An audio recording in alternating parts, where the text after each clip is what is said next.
تین چیزیں: غیر اللہ کی عبادت، قتل ناحق اور بدکاری. یہ تین کام نہیں کرتے، اور جو شخص یہ گناہ کرے گا وہ اس کی سزا پائے گا.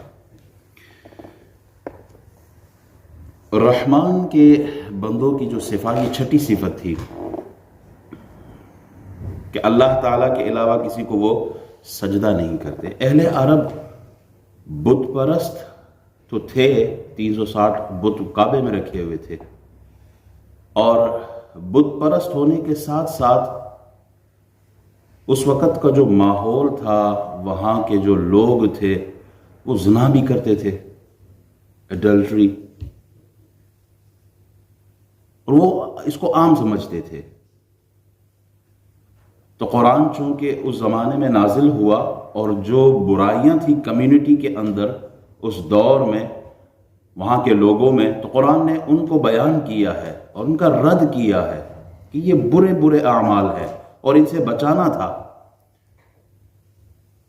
فرمایا کہ وہ غیر اللہ کو سجدہ نہیں کرتے اور زنا نہیں کرتے، چونکہ اس وقت ہوتا یہی تھا کہ بدکار عورتیں جو تھیں وہ اپنے گھروں پر کالے جھنڈے لگا دیا کرتی تھی، اور یہ ایک نشانی ہوتی تھی کہ یہاں پر یہ گناہ کا کام ہوتا ہے، اور وہ دعوت دیتی تھی، باقاعدہ بلاتے تھے گناہ کے لیے.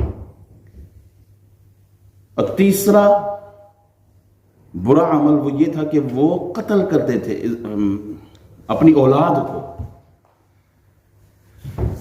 تیسری برائی یہ کہ وہ قتل کرتے تھے اپنے بچوں کو، کیونکہ وہ بچیوں کو زندہ درگور کر دیا کرتے تھے. اس لیے ان تینوں چیزوں کا ذکر کیا گیا. رسول اکرم صلی اللہ علیہ وسلم سے پوچھا گیا، یا رسول اللہ سب سے بڑا گناہ کیا ہے؟ تو نبی علیہ الصلوۃ نے ارشاد فرمایا، سب سے بڑا گناہ یہ ہے کہ اللہ کے ساتھ کسی کو شریک کرنا، ایسوسیٹنگ پارٹنرز ود اللہ سبحانہ وتعالی. پھر کہا، یا رسول اللہ اس کے بعد؟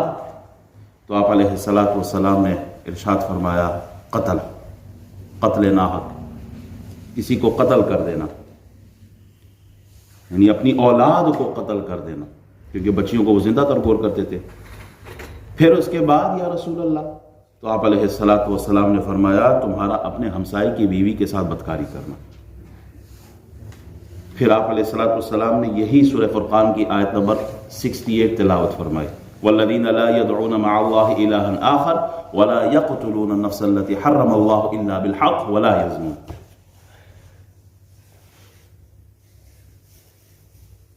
گناہ بدکاری یہ ویسے ہی بڑا گناہ ہے، لیکن اپنے ہمسائے کی بیوی کے ساتھ گناہ یہ زیادہ بڑا گناہ ہے، کیونکہ مسلمان وہ اپنے ہمسائے کی عزت کا، ناموس کا پہرے دار ہوتا ہے. اور پھر قتل کسی کو کرنا یہ بہت بڑا گناہ ہے، اور اپنی اولاد کو قتل کرنا بہت بڑا گناہ ہے.